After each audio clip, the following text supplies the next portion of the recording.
bed, I'll buy you pretty things. But do you think you love me? Do you think you changed? No, you left me stranded.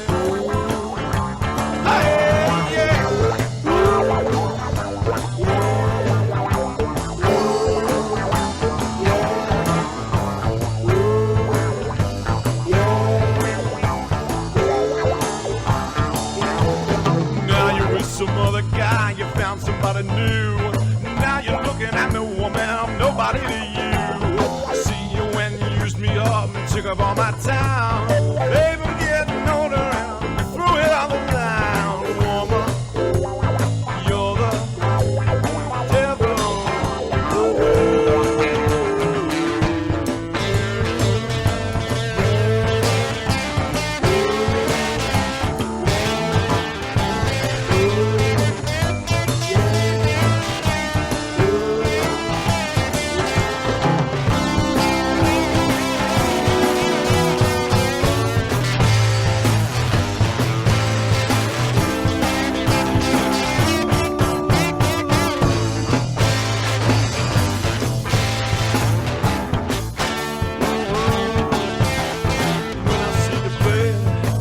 Down the street, act like I don't know you, baby, even talk to me.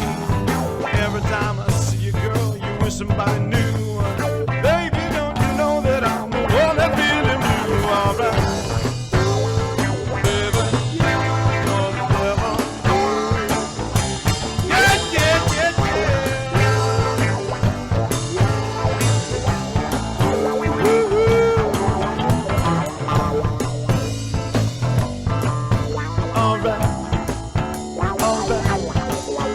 okay, well, alright, yeah, well, alright now, babe, yeah, yeah, ooh, yeah.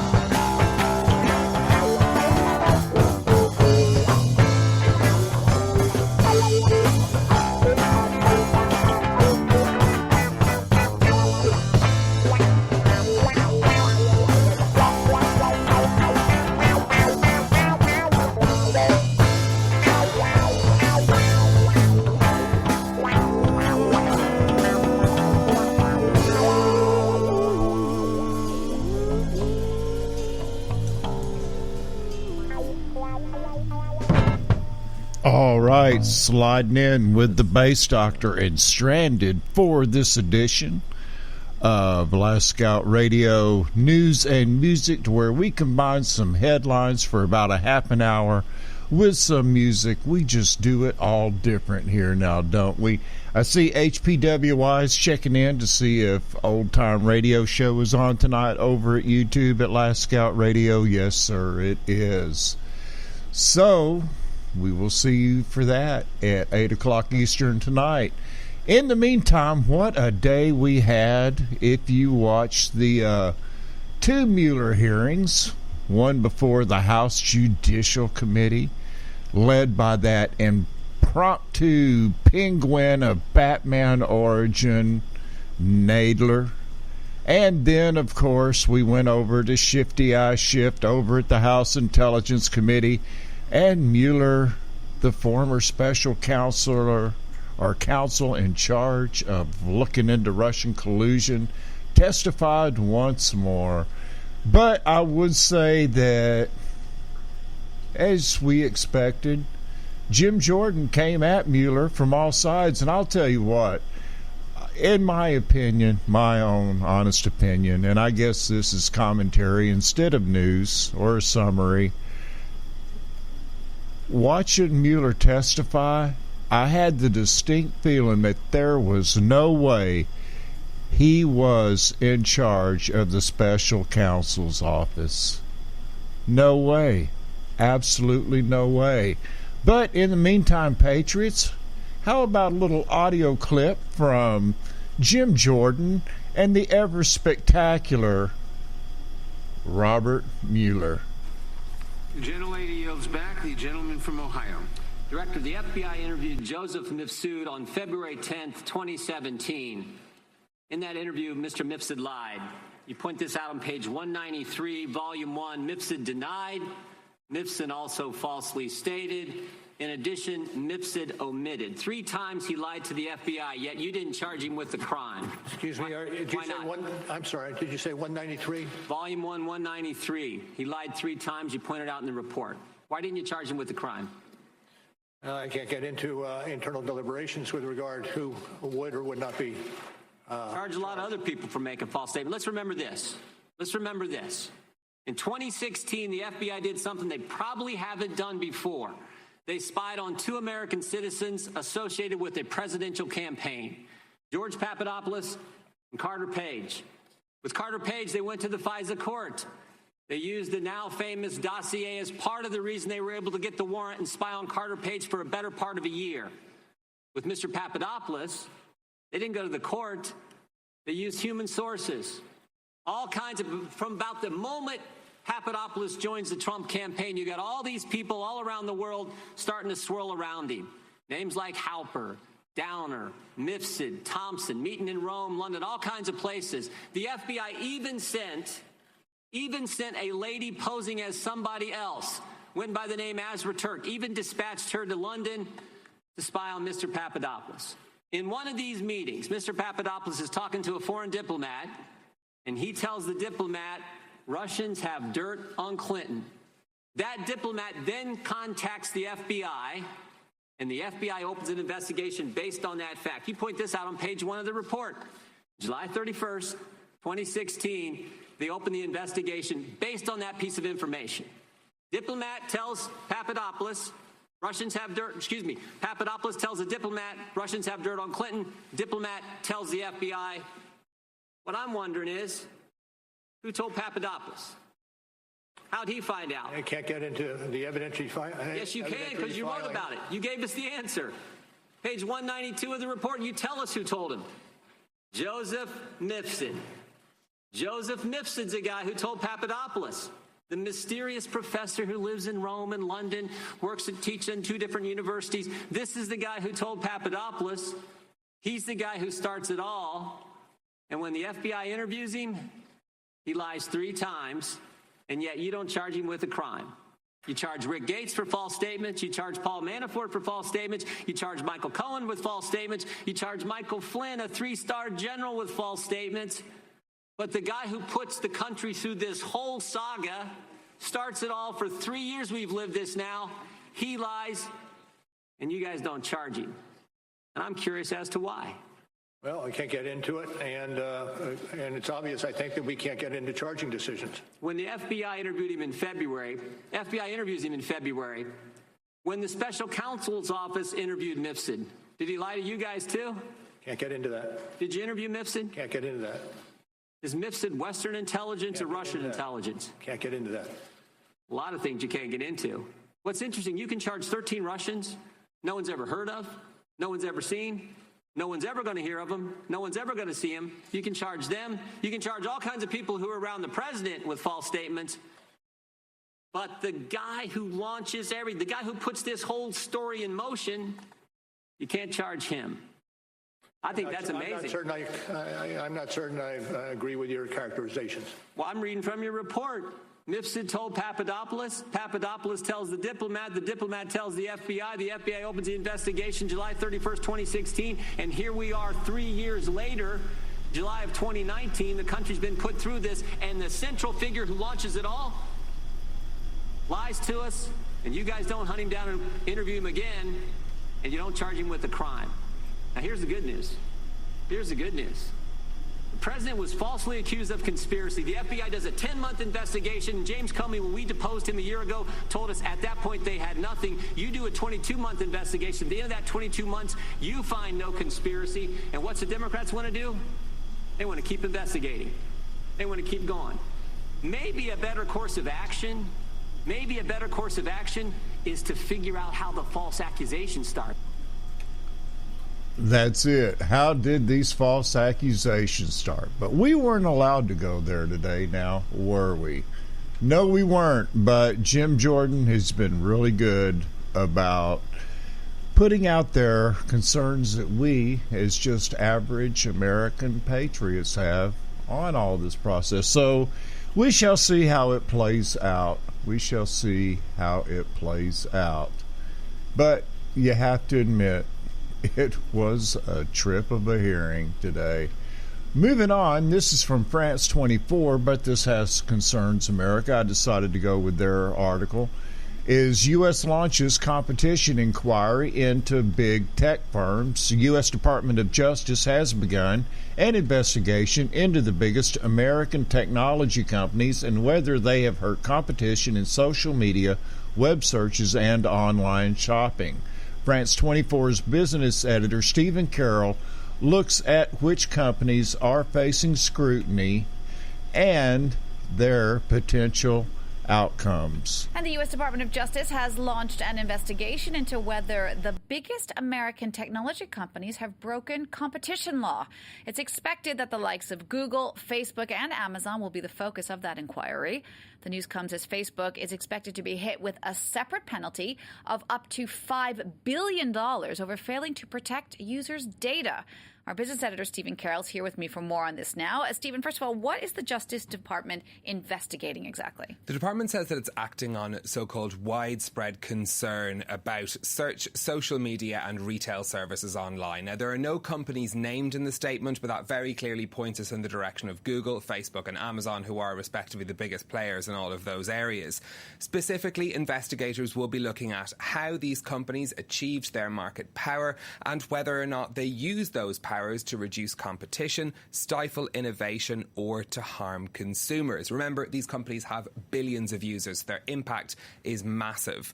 Department officials telling US media that this investigation doesn't have a defined end goal, and it may lead to a future, more narrow inquiry onto specific company conduct. So what sort of penalties are we talking about here? Well, there are many options open to the Department of Justice that could find, if they found that there was to be a breach of antitrust law or competition law in this investigation. It could, for example, impose a fine on the company involved. The maximum fine that's been historically given by the Department of Justice in antitrust cases was $975 million. The department could also require a company to act in a certain way that negates the anti-competitive behaviour. Or one of the things that the investigators will be looking at as well is how these tech companies grew in size over time. That's classic antitrust territory. Think, for example, of how Facebook bought Instagram and WhatsApp, adding hugely to the size of the company. It could potentially order a breakup of a company if it found that it was harming consumers. That option is considered still to be quite extreme and quite unlikely at this stage. I've heard experts in this area describe antitrust law as more of a sledgehammer than a scalpel when it comes to solving these problems. So we'll have to wait and see how these investigations develop. And Stephen, this isn't the only investigation that these companies are facing at the moment. We've known, in fact, for a couple of weeks that there would be an announcement coming from the Department of Justice. Shares in these companies had fallen as the rumours started to circulate in this area. And this is generally as there has been more scrutiny placed around these companies in recent months in the United States. Facebook is facing a separate case from another regulator, the US Federal Trade Commission. That's expected to be concluded today, when Facebook is expected to be given a penalty of up to $5 billion. That was over a case of misusing personal data. One of the allegations is that, for example, Facebook shared phone numbers of users where it wasn't supposed to, or the users hadn't been informed. Now, there are other investigations too underway, of course, outside of the United States. The European Union has taken a very different approach to this whole area. One example, Google has been fined more than €8 billion in 3 separate investigations in the European Union. And there we have the U.S. companies going to be investigated by the Department of Justice for antitrust violations. We can hardly wait to see how this comes out. Wonder how much it's going to cost them this time. Anyway, hey, I've got a great story coming up. And it's about Soviets, communists, and seances. But a little Chano first.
In your side, feel it in your fingertips.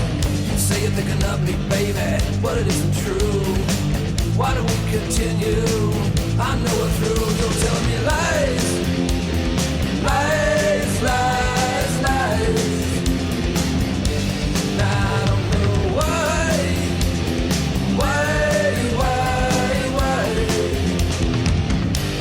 You're telling me lies. Lies, lies, lies. And I don't know why.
All right, Brother Chano there with his lies, lies, lies, lies.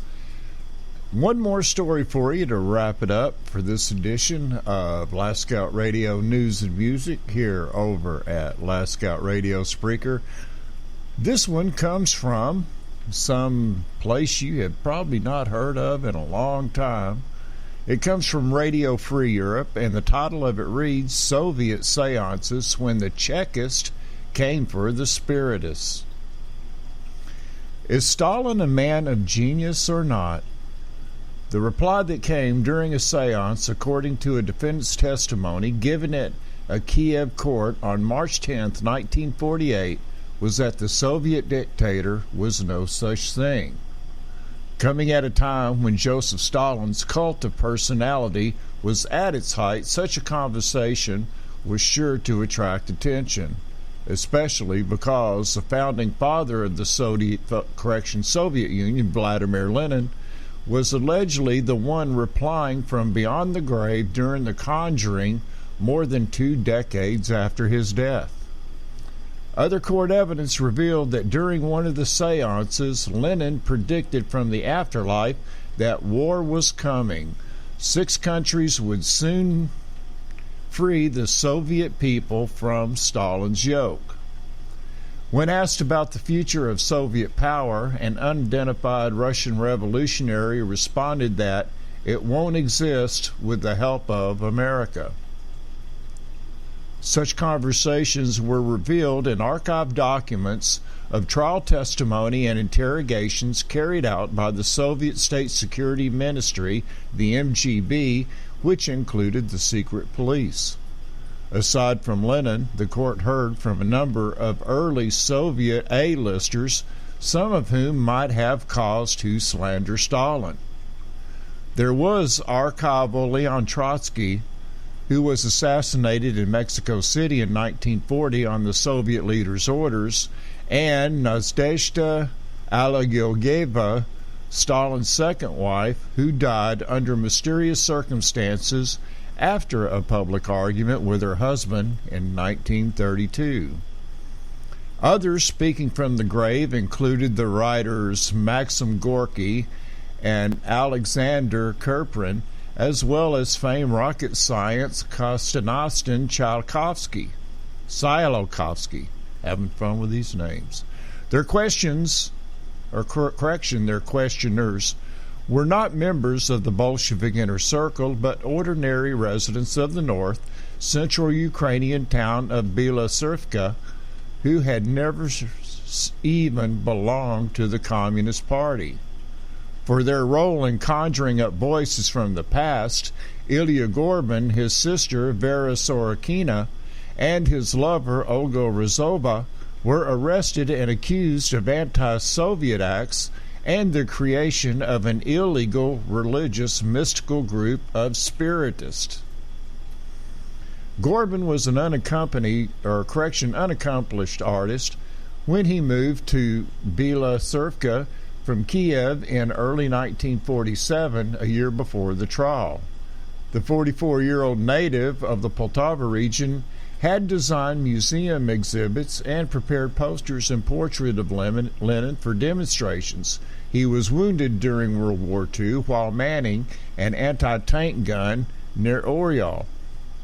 He had married and fathered a child, but the marriage ended in divorce and his daughter lived with her mother. Gorbin settled into his new life with his sister Vera and got a job at the local industrial plant as a sculptor. A book lover, he frequented the city library and soon entered into a romance with 39-year-old Olga Rozova, a library employee. Rozova was married, but her husband, Andrei Rozov, a journalist with a newspaper in Voronezh, had been accused of belonging to an anti-Soviet Trotskyite terrorist organization in 1939 and imprisoned for 10 years. While at work, Gorbin had a conversation with colleague Mikhail Ryabinin, who asked the sculptor if he believed in the afterlife and the existence of spirits. Gorbin said he did not, but he did not take Ryabinin up on his recommendation that he read the Spirits book written in 1856 by Frenchman Hippolyte Léon Denisard under the pen name Allan Kardec and considered one of the pillars of Spiritism. The doctrine of Spiritism, or Kardecism, centers on the belief that the spirits of the dead survive beyond mortal life and can communicate with the living. The communication usually takes place during seances conducted by a person serving as a medium between this world and the other world. Gorbin read it with fascination and proposed that Ryabinin organize a seance. His friend declined, however, saying, according to case files, that all these sessions with plates, they are nonsense and baby talk. I contact the spirits at a higher level. Gorbin's sister agreed to try, however, and together they conducted a seance based on what they had learned. They lit candles and sat at a table with a sheet of paper in the center. On the paper, the letters of the alphabet, the numbers 0 through 9, and the words yes and no were drawn in a circle. A saucer with an arrow from the center to the edge was set over the paper. The idea was to call on the spirits of a particular person if he or she appeared, to ask them questions. If all went well, the saucer beneath the hands of the participants would begin to rotate freely and without force, spelling out answers by pointing to the appropriate symbols on the paper. Altogether, Gorbin and his sister conducted 15 to 20 seances in the summer and autumn of 1947. At times, they reached out to people outside the Soviet circle. The spirits of deceased relatives were often conjured up, including the siblings' mother, who allegedly gave the pair everyday advice. They even got a hold of Alexander Pushkin, but the Russian poet cursed them. Gorbin's girlfriend, Olga, began to join the sessions, and the group conjured up a late writer who began to compliment her. I suspected that this was a trick of Gorbin's, with whom I had been in the intimate relationship she recalled during her courtroom interrogation. The whole session was of a purely personal, amorous character. Some sessions were held at Rozova's apartment, which was inside the library. A friend of hers who headed the local school library, Barbara Celeste, took an interest and also started attending the sessions. The last seance, according to the testimony of group members, was held in December 1947. They asked Lenin's spirit about the monetary reforms enacted that year, which included the denomination of the ruble and the confiscation of personal savings. A couple of months later, Chekist agents of the Fierce Secret Service came for them. Rozova was detained on February 19, 1948. Sorokina and Gorbin were taken away the next day. The case was transferred to the authorities in Kiev, and the trial began on March 6, just 2 weeks after the suspects were detained. From the secret police point of view, the seances were evidence of the formation of an illegal religious mystical group, which on its own could have led to imprisonment, but the authorities took things one step further by adding the more serious anti-Soviet charge. This seance had a sharply anti-Soviet characteristic, read one file. This deliberate slander pertained to one of the leaders of the Communist Party and government. When initially questioned, the three did not appear to hide that they had participated in seances. Gorbin and Sorokina wrote them off as an attempt to have fun. Rozova said there was no intended goal. But ultimately, their confessions were recorded by their interrogators. The sessions were driven by anti-Soviet sentiment and were just a convenient screen for slanderous agitation. In his interrogation report, Gorbin was quoted as saying he had tried to defame and slander the Soviet powers and the leaders of the party and government to expose a talentlessness of Soviet leaders to his alleged accomplices. Disgruntled by post-war poverty, it was Gorbin who had directed the movements of the saucer, according to the documents. During their trial, those alleged admissions were recanted. Each of the three defendants declared that they did not believe in the other world or spirits. When queried about their religious beliefs, each answered that they were atheists, and their sessions, they said, were for entertainment. I don't think that our sessions were anti-Soviet, Sorokina testified. What we did was, of course, not good, but I was, am, and will remain a Soviet person. As for the saucer, Gorbin said he had no idea how it moved. All admitted to partial guilt, according to the court files. The ruling in their case came on March 10th, after just 2 court sessions. The three were found guilty of anti-Soviet propaganda and agitation and of participation in a counter-revolutionary organization. Gorbin was sentenced to 25 years in a labor camp, Rozova and Sorokina to 10 years each. Gorbin would have been executed had the verdict come a year earlier, but the death penalty had recently been suspended. The role of Gorbin's colleague in all this was not forgotten. A criminal case was opened against Ryabinin, the man who had suggested Gorbin read the Spirits book, the same day the others were sentenced. It is unclear, however, what might have happened to him. Rozova's friend, Celeste, also remains a mystery. Despite her attendance at the group's seances, she was apparently never detained. According to the case file, she disappeared shortly after the others were nabbed. Material related to her was transferred to a different case, a common step intended to avoid the search for the accused, slowing down the investigation of those detained. When it later emerged that the others had been arrested as part of an underground sting operation, Celeste's name was not listed among the targets. And when the MGB informed other Soviet authorities about the eradication of a group of spiritists and Bela Servaka, it made mention only of an informant, codename Sever North, which had attended some of the sessions. But Celeste's name did not pop up. During their trial, the three defendants claimed it was Celeste who initiated most of the political questions posed to spirits, including Trotsky, Alyayeva, and Gorky.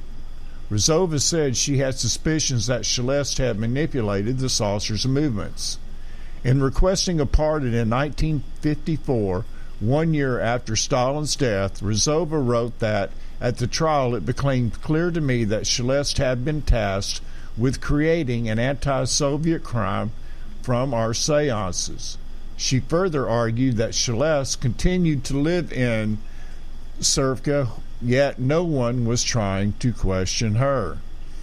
Around the same time, a prosecutor wrote that while Sorokina and Rizova were addicted to spiritism because of their curiosity and irresponsibility, their actions did not result in serious consequences. The two, the prosecutors argue, should be released. Sorokina and Roosevelt were released on February 22, 1955, 7 years after their arrest. The decision came too late for Gorbin, who died in 1950 while incarcerated at a labor camp near the Arctic Circle. In 1992, less than 1 year after the dissolution of the Soviet Union, all three were rehabilitated. So, seances, a crime under Soviet rule because they were anti-Soviet, counter-revolutionary. What an interesting one. What an interesting one. All right, gang, that is going to wrap it up. Fortunate, thanks for being here. HPWI, Pexter 6, others that were here listening in but did not check in, thank you so much for listening and supporting Last Scout Radio. I will catch you guys tonight at 8 o'clock p.m. Eastern over at Last Scout Radio at YouTube for Scouts Old Time Radio Hour. So, we shall see you then. I'll leave you out with a little bit of Stephen John. That's going to do it for the July 24th, 2019 edition of Last Scout Radio News and Music. God bless.